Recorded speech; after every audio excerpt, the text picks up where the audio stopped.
इटावा के थाना क्षेत्र फ्रेंड्स कॉलोनी के अंतर्गत मोहल्ला अशोक नगर गली नंबर 4 में बिजली की लाइन काफी नीचे लटकी हुई है। जी हाँ, आपको बता दें जिससे कभी भी कोई हादसा हो सकता है। आए दिन 4 व्हीलर गाड़ियां उस पे फंस जाती है। मोहल्ले वासियों का कहना है कि कई बार बिजली विभाग में शिकायत की गई, लेकिन कोई भी सुनवाई नहीं हुई और साथ ही आजकल कहकर उन्हें वापस भेज दिया जाता है। मोहल्ले वाले इस समस्या से काफी परेशान हैं। बिजली का खंभा काफी दूर पर लगा हुआ है, उसके तार बीच में झूल रहे हैं। साथ ही मोहल्ले वासियों का कहना है कि बिजली का पोल बीच में लग जाए तो ये खतरा टल सकता है, वरना कोई भी हादसा हो सकता है। आज हम अशोक नगर में खड़े हुए हैं। यहाँ इनकी समस्या है कि ये जो बिजली का तार के लटका हुआ है, ये बहुत ही नीचे है। इससे कभी भी कोई भी दुर्घटना हो सकती है। इस संबंध में मोहल्ले वालों ने कई बार शिकायतें की हैं, लेकिन अभी तक कोई सुनवाई नहीं हो रही है। आइए बात करते हैं। आइए, आप नाम बताएं। सुधीर चौहान। तो ये क्या समस्या है केबल की? ये केबल काफ़ी नीचे है, किसी भी दिन ये हादसा हो सकता है। यहाँ पे ये काफ़ी बार कंप्लेन कर चुके हैं विद्युत विभाग में, लेकिन अभी तक कोई भी सॉल्व नहीं हुआ है समस्या। अधिकारी क्या कह रहे हैं? अधिकारी यही कह रहे हैं करवा देंगे, एप्लीकेशन ले लेते हैं, साइन करके वापस दे देते हैं। तो अभी तक कोई सुनवाई नहीं हो रही है? नहीं, अभी तक कोई सुनवाई नहीं हुई। आप बताएं। वही है समस्या इसकी। केबल की कंप्लेंट लिखा के आए थे 15 तारीख को। जी जी। और उन्होंने ये बोला कल आ जाएं, कल के 3-4 दिन हम देखते रहे, लेकिन फिर भी अभी तक कोई नहीं आया। अभी तक कोई सुनवाई नहीं, कोई सुनवाई नहीं हुई। ये कह रहे कि हम करवा देंगे, बस ये कह रहे।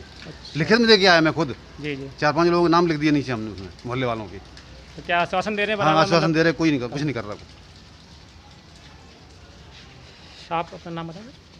अरविंद वाजपेयी जी। ये केबल जो नीचे लटकी हुई है, इसके बारे में आपने शिकायत वगैरह की? अरे उस दिन मैं गया था, मुँह जवानी बता के आया था, एक्सीएन को भी और उसको जेई को। जी जी। यही कहता है लट्ठा गड़वा देंगे, एप्लीकेशन दे दो लिख के। एप्लीकेशन भी आज भी फिर भी तैयार करवाई है। लॉकडाउन का बहाना चल रहा। रुको, तो जहाँ में कोई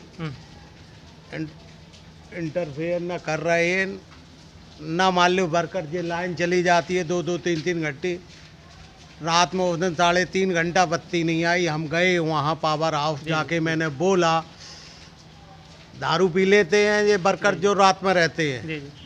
बाद में पूरा मोहल्ला परेशान था, इसलिए उसने जो वहाँ एक्शन लेते हम ड्यूटी चार्ट बोला, ड्यूटी चार्ट की हमें वो नहीं मिल पाई फोटो कॉपी।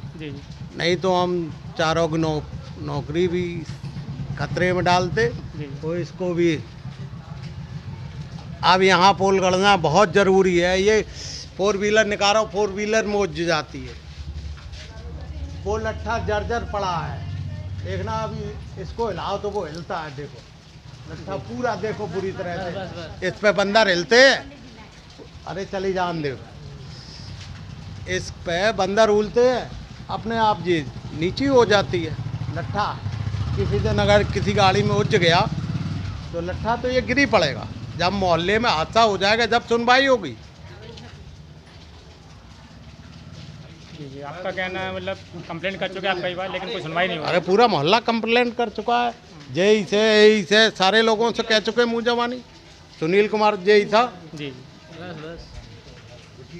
आपका नाम क्या है? मेरा नाम विक्की अनुराग शर्मा। जी।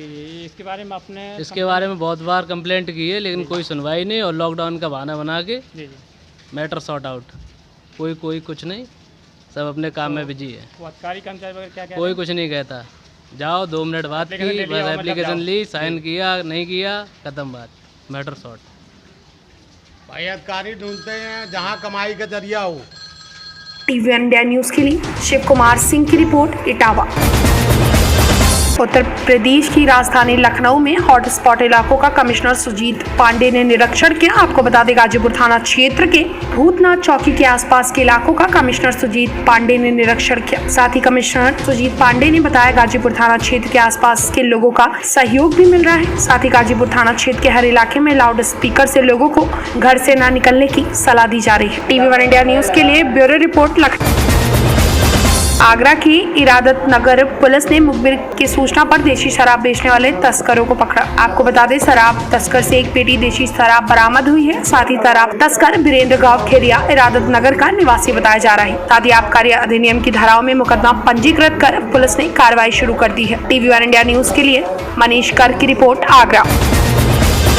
आगरा के थाना एतमादौला के क्षेत्र में वकील ने वन विभाग के आलाधिकारियों को रिश्वत नहीं दी तो वकील पर वन विभाग के आलाधिकारियों ने फर्जी मुकदमा लिखवाया। साथ ही जमीन विवाद को लेकर रिश्वत न देने की द्वेष भावना में ये फर्जी मुकदमा लिखवाया गया है। साथ ही वकील ने आरोप लगाया है कि 5 लाख रुपए रिश्वत मांगने का अधिकारियों पर आरोप लगाया गया है। सिंह परमार एडवोकेट। सर, किस तरह से यहाँ पर आए हैं आप लोग? आए यहाँ हमारे एक वकील साथी के विरुद्ध यहाँ वन विभाग के रेंजर द्वारा उनकी स्वार्थ पूर्ति न होने पर एक फर्जी ऐसा मुकदमा दर्ज करा दिया जिसमें 2008 में फॉरेस्ट, एडीए और राजस्व तीनों की सम्मिलित पैमाइश होकर ठियाबंदी कर दी गई थी, भुजाएं निश्चित कर दी गई थी, किंतु उनकी उधर पूर्ति नहीं होने पर उन्होंने ये झूठा मुकदमा दर्ज किया है। इसके विरुद्ध तो हम हाई कोर्ट जाएंगे क्वेश्चन के लिए, किंतु इस तरह से चाहे जिसको परेशान करेंगे। क्या मांग रही है आपकी पास? हमारी ये मांग रही है कि इन्होंने जो फर्जी मुकदमा दर्ज कराया है अपनी ओर से, उनके विरुद्ध हमारे ऊपर झूठा मुकदमा दर्ज करने के विरोध में हमारा FIR दर्ज होनी चाहिए। झंझट है, मैंने 50,000 रुपये ने दे दें, मुझे कलेश कटेगा। लेकिन वो ब्रह्मजीत यादव लगातार शिकायतें करता रहा, झूठी शिकायतें। मैंने सारे पेपर रेंजर और गार्ड को दे दिए थे, लेकिन उसके बावजूद भी उन्होंने नहीं मानी। उनके कहने पर मैंने 2020 में भी प्रार्थना पत्र दिए 2 बार। उन्होंने कहा 1 बार और वकील साहब करा लो, और उसके बावजूद ही उन्होंने मेरे खिलाफ 5 तारीख को आए, वो इसी महीने में 5 तारीख को आने के बाद उन्होंने मुझसे कहा कि 4.5 लाख रुपए जो बाकी के बचे हैं वो दीजिएगा मुझे। उस समय विनोद गोला थे और भी कई लोग थे। मैंने कहा ये पैसे मांगे गए थे आपसे? जी, किस विषय में पैसे मांगे गए थे? उनका कहना था कि आप जमीन पर मकान बनवा रहे हो, उसके एवज में हमें पैसे चाहिए 5 लाख रुपए। आपने उच्च अधिकारियों से शिकायत की, इनने पैसे मांगे हैं? मैंने शिकायत कर रहा हूँ, मैंने आज ऐसो एतमादौला को दिया है प्रार्थना पत्र। क्या आश्वासन दिया? उन्होंने कहा कि मेरे बस का मामला नहीं है, क्योंकि वो CO स्तर का अधिकारी होता है, इसलिए आप DM वगैरह से संपर्क करें।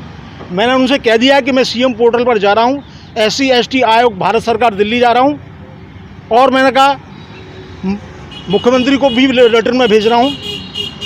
मैंने कहा मैं इनके खिलाफ कार्रवाई करा के ही मानूंगा। मैं वकील हूँ और कांग्रेसी नेता हूँ, अपने अधिकार और कर्तव्य दोनों को अच्छी तरह से। टीवी वन इंडिया न्यूज के लिए मनीष कर की रिपोर्ट, आगरा। सुल्तानपुर करौदी ब्लॉक ग्राम कजीनपुर मुबारकपुर में बारिश के कारण घर गिर गया, जिससे घर में रहने का सारा सामान खराब हो गया। आपको बता दें, सरकार की तरफ से अभी तक कोई कार्रवाई नहीं की गई है, ना ही गिरे हुए घर को गिरे हुए 9 दिन हो गए हैं। साथ ही यहाँ के लेखपाल चंदन सिंह ने अभी तक कोई रिपोर्ट भी नहीं लगाई। साथ ही गाँव वालों से बात की गई तो उन लोगों ने बताया कि चंदन से फोन लगाने पर फोन भी नहीं उठाते हैं। साथ ही पीड़ित के वहाँ ना तो खाने की व्यवस्था है, ना तो रहने की व्यवस्था है। बताइए, आपको रहने के लिए कोई ठिकाना और है कि आप यहीं पे? नहीं साहब, कुछ ठिकाना नहीं, यही अभी रहने होने के लिए सब यहीं रह रहे हैं आप? हाँ, खाना पीना कैसे क्या हो रहा है? यही साहब, सब कुछ यही बन रहा है, झिली फिली करके बन रहा है। अच्छा, और लेखपाल नहीं लगा है यहाँ पे रिपोर्ट? नहीं साहब, कोई नहीं आया। लेखपाल आया, प्रधान आया, देखता। ये देखो ग्राम निवासी यहाँ पे सब लोग हैं, इन लोगों से भी बात कर लेते हैं हम। अब भैया आपका नाम? मेरा नाम सुरेंद्र। हाँ, तो ये बताइए यहाँ पे कैसी व्यवस्था है? सरकार की तरफ से कोई भी सहायता? कुछ नहीं है। प्रधान की तरफ से कुछ नहीं है। लेखपाल की तरफ से? लेखपाल की तरफ कुछ नहीं। लेखपाल नहीं, लेखपाल देखा है। तो ये घर गिरे हुए आज 7-8 दिन हो गए, और अभी तक और खाने पीने की कोई भी व्यवस्था यहाँ पे नहीं है। लेकिन लेखपाल और प्रधान कोई यहाँ पे आया नहीं है। और टीवी वन इंडिया न्यूज के लिए शिवशंकर सिंह की रिपोर्ट, सुल्तानपुर। अलीगढ़ के अतरौली के अवंती बाइक चौराहे पर रोडवेज की टक्कर कर से अध्यापक की मौत हो गई। आपको बता दें अतरौली के अवंतीबाई चौराहे पर एक बड़ा हादसा हुआ है। जी हां, तेज रफ्तार पीछे से आ रही रोडवेज ने शिव कुमार शर्मा को जोरदार टक्कर मारी, जिससे उनकी मौके पर ही मौत हो गई। बताया जा रहा है कि शिव कुमार शर्मा एक संस्कृत महाविद्यालय में अध्यापक हैं। वो स्कूल जाने के लिए किसी वाहन का इंतजार कर रहे थे कि उसी समय रोडवेज ने पीछे से टक्कर मार दी, जिससे उनकी मौके पर ही मौत हो गई। मौके पर पहुंची पुलिस ने सबको कब्जे में लेकर पोस्टमार्टम के लिए भेज दिया है। टीवी वन इंडिया न्यूज के लिए हरिओम शर्मा की रिपोर्ट, अतरौली, अलीगढ़। कुशीनगर जनपद के हाडा तहसील में सोमवार को आई रिपोर्ट में मार्केटिंग इंस्पेक्टर समेत 3 लोगों में कोरोना संक्रमण की पुष्टि की गई है। साथ ही स्वास्थ्य विभाग और प्रशासन की टीम ने 2 मरीजों की जानकारी लेकर उनके संपर्क में आने वालों की तलाश शुरू कर दी है। साथ ही वहीं एक संक्रमित व्यक्ति का पता और मोबाइल नंबर गलत होने के कारण देर शाम तक उसकी पहचान नहीं हो पाई। इसको लेकर स्वास्थ्य विभाग पर लापरवाही का आरोप लगाया जा रहा है। टीवी वन इंडिया न्यूज के लिए रविंद्र मनी त्रिपाठी की रिपोर्ट, कुशीनगर।